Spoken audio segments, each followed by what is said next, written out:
नमस्कार, मेरा नाम है यश तिवारी और आपका स्वागत है before print dot in news में।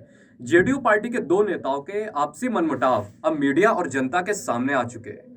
दरअसल पटना स्थित अपने आवास पर राज्यसभा सांसद और जनता दल के मंत्री आरसीपी सिंह ने अपने करीबी नेताओं और समर्थकों को दावत दी थी। इसके बाद आरसीपी सिंह ने मीडिया से कहा कि बिहार में अभी और काम की जरूरत है। साथ ही में उन्होंने ये भी कहा कि राज्य के अंदर युवाओं के बीच उद्योग धंधे को लेकर भूख पैदा करने की भी आवश्यकता है, क्योंकि हमारे यहाँ का युवा बाकी राज्यों में जाकर काम करता है। आरसीपी सिंह ने यह भी कहा कि सरकार कई दफे काम करने के बावजूद आम लोगों को ये नहीं बता पाती कि उनके हित में क्या क्या किया गया है। मैं इसी काम को करने जनता के बीच जाऊंगा। बिहार को विशेष राज्य का दर्जा दिए जाने के सवाल पर आरसीपी सिंह ने कहा कि हमने 2010 के बाद लगातार इसको लेकर संघर्ष किया है। ये भी कहा कि देश का कोई भी ऐसा राज्य नहीं जो विशेष दर्जे की मांग ना कर रहा हो, तो ऐसे में कोई खिड़की खोलते हुए बिहार का कैसे विकास कर देगा। हमारी प्राथमिकता है कि बिहार का विकास होना चाहिए। और इसके बाद पटना के पत्रकारों से बातचीत में राष्ट्रीय अध्यक्ष लल्लन सिंह ने कहा कि वो कौन सा अभियान या सदस्यता चला रहे हैं ये तो वो खुद ही बताएंगे। हमारे प्रदेश के अध्यक्ष उमेश कुशवाहा इसको लेकर रात दिन मेहनत कर रहे हैं। विशेष राज्य के मुद्दे पर लल्लन सिंह ने कहा कि बिहार को वाजिब हक मिलना ही चाहिए। उन्होंने कहा कि बीजेपी व जेडीयू के बीच कोई विवाद नहीं है, बल्कि बनाया जा रहा है। जेडीयू एनडीए गठबंधन में है। बिहार की सरकार दोनों दल के सहयोग से चल रही है। हमारे बिहार को हक मिलना ही चाहिए और इस हक की बात हम प्रधानमंत्री से कर रहे हैं। लेकिन बिहार को विशेष राज्य के दर्जे की आवश्यकता है और इसकी मांग राज्य सरकार ने भी की है। बिहार सरकार के माननीय योजना एवं विकास मंत्री ने एक विस्तृत पत्र भी लिखा है। अभी हाल फिलहाल में जो नीति आयोग की रिपोर्ट आई है उसमें भी कई मापदंडों पर बिहार को पिछड़ा माना गया है। माननीय मुख्यमंत्री जी ने भी मांग रखी है और हम लोगों की ये मांग बहुत पुरानी मांग है कि बिहार को विशेष राज्य का दर्जा मिलना चाहिए।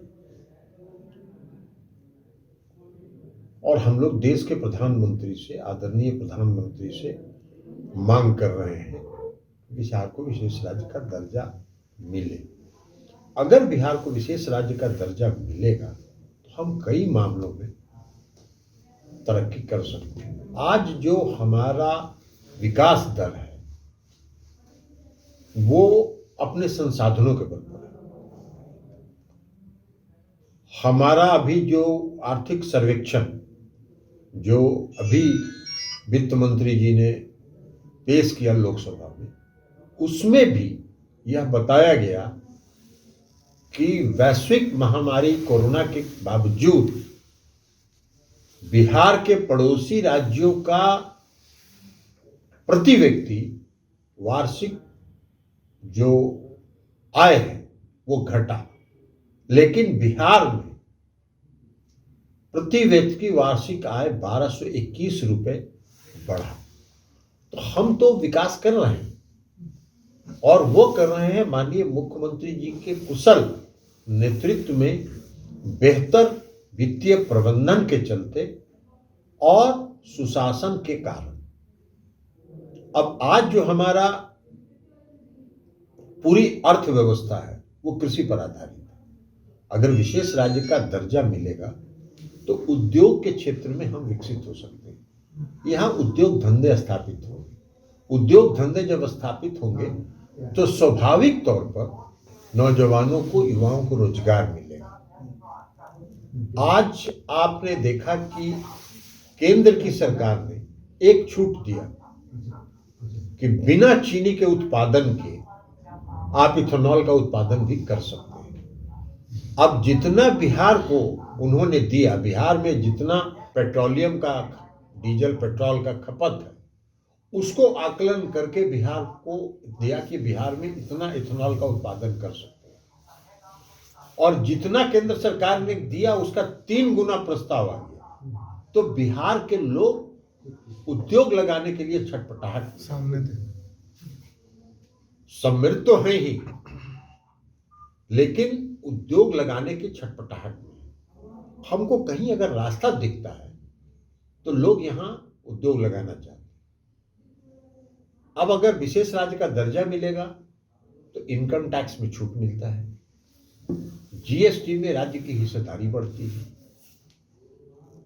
जो औद्योगिक उत्पादन होगा उसका लागत मूल्य कम होगा, और जब लागत मूल्य कम होगा तो देश के बाजार में वो प्रतिस्पर्धा में आ सकते हैं। आज नहीं लग रहा है, उसका क्या कारण है? हमारे बिहार में जो श्रम सबसे सस्ता है पूरे देश में, लेकिन अन्य जो इंफ्रास्ट्रक्चर है, हमारे यहाँ पोर्ट नहीं है, हमारे यहाँ ट्रांसपोर्टेशन की सुविधा नहीं है। अगर कोई यहाँ उत्पादन करेगा और उसको बंबई के, गुजरात के बाजार में ले जाएगा तो उसका लागत मूल्य बढ़ जाएगा, और तब वो बाजार में अन्य प्रोडक्ट्स के साथ compete नहीं कर पाए। लालू प्रसाद यादव जी के बयान का कोई मतलब नहीं है, इसलिए कि लालू प्रसाद जी इसी तरह के बयानबाजी के मास्टर माने जाते रहे। आज तक उन्होंने 15 साल तक पति पत्नी मिलकर बिहार में राज्य किया। क्या किया उन्होंने बिहार के लिए? कौन सा काम बिहार में किया? आज कल जिस रेल सह रोड सड़क पुल का उद्घाटन आदरणीय मुख्यमंत्री नीतीश कुमार जी ने किया, माननीय श्री गडकरी साहब ने किया। लालू जी तो रेल मंत्री थे 5 साल। उस रेल पुल का काम 5 वर्षों तक लालू जी के रेल मंत्रित्व के काल में बंद था। वो बिहार का प्रोजेक्ट था, और उस इलाके का कल अगर आप लोगों में देखा होगा और अपने रिपोर्टर से पूछिए क्या उत्साह था वहां लोगों में। लालू जी तो 5 साल रेल मंत्री थे ना, क्यों नहीं बनवाया था उन्होंने पुल? 5 वर्षों तक काम बंद था, और जब 2014 में आदरणीय श्री नरेंद्र मोदी जी के नेतृत्व में केंद्र में सरकार बनी, तब फिर से उसका काम शुरू हुआ, और आज बनके वो तैयार हो गया। तो इसलिए इन लोगों की बात बनाना है, और जब बात ही बनाना है तो कुछ भी बैठ के बात बनाते रहिए, उसका कोई मतलब नहीं। परिवारवाद कितनी बड़ी समस्या है? कोई परिवारवाद तो समस्या है ही, बहुत भारी समस्या है। जहां जहां परिवारवाद है वहां देख लीजिए ना क्या हो रहा है। लालू जी अपने घर में ना देखें कि बड़ा बेटा पुत्र उनके क्या कहते हैं, छोटे पुत्र उनके क्या कहते हैं, उनकी पुत्री क्या करती है, उनकी पत्नी क्या करती है, ये तो अपनाना पहले देखें। कोई विवाद नहीं है दोनों दलों के बीच में, ये विवाद बनाया गया है। हम सब लोग, हमारी पार्टी राष्ट्रीय जनतांत्रिक गठबंधन में, देश के प्रधानमंत्री आदरणीय प्रधानमंत्री श्री नरेंद्र मोदी जी हैं, बिहार के मुख्यमंत्री श्री नीतीश कुमार जी हैं, और केंद्र की सरकार काम कर रही है, बिहार की सरकार काम कर रही है।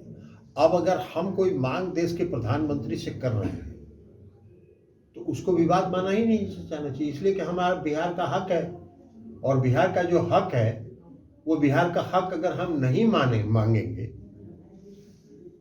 तो हम बिहार के प्रति न्याय नहीं कर रहे हैं। अगर हम बिहार में राजनीति कर रहे हैं, बिहार में सरकार चला रहे हैं, और बिहार के हक की मांग अगर हम नहीं रखते हैं तो वो ये है। और हमारी मांग तो किसी और से है नहीं, इस देश के प्रधानमंत्री आदरणीय प्रधानमंत्री श्री नरेंद्र मोदी जी से हमारी मांग। ये लालू जी का, और ये हमारा हक है, किसी भी नागरिक को, इस देश के नागरिक को हक है कि आदरणीय प्रधानमंत्री जी से अपने हित की मांग रख सकता है। वो हम नहीं जानते हैं, इसके बारे में तो उन्होंने कहा है, तो वो बता सकते हैं कि कौन सा अभियान वो चलाना। नहीं, पार्टी में संगठन के विस्तार की बात, पार्टी के संगठन का काम चल रहा है, और प्रदेश के अध्यक्ष श्री उमेश कुशवाहा जी पार्टी के संगठन को मजबूत करने के लिए दिन रात मेहनत कर रहे हैं, और पार्टी संकल्पित है इस बात के लिए कि पार्टी के और नेता के, पार्टी एक है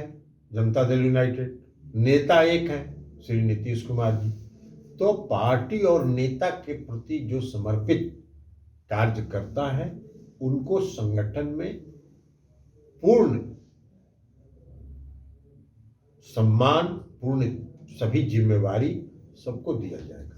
सर एक सवाल है सर कि सैदपुर हॉस्टल में आप सरस्वती पूजा के दिन गए तो वहाँ एक नारा लग गया था कि बिहार का सीएम कैसा हो, जरा सिंह जैसा हो। लेकिन सरस्वती पूजा के में हम गए थे तो कोई एक आध को लड़का रहता है जो उत्साहित होकर बोल देता है, लेकिन इस सब बात जिसके दिमाग में आएगा, जिसका मानसिक संतुलन खराब रहेगा उसका ना। और मेरा मानसिक संतुलन अभी खराब नहीं हुआ है, मेरा मानसिक संतुलन सही है। पार्टी में नीतीश कुमार जी हम सबों के नेता हैं और हम सब लोग जो सुबह से शाम तक जो काम करते हैं वो अपने नेता को मजबूत करने के लिए करते हैं। और इस तरह का जो कोई अगर मन के अंदर और कोई सपना में भी अगर जो सोचता है तो वो वही सोच सकता है जिसका मानसिक संतुलन सही नहीं है। अगर आपको हमारा वीडियो पसंद आया हो तो इसे लाइक करें, सब्सक्राइब करें और साथ ही बेल आइकन दबाना ना भूलें।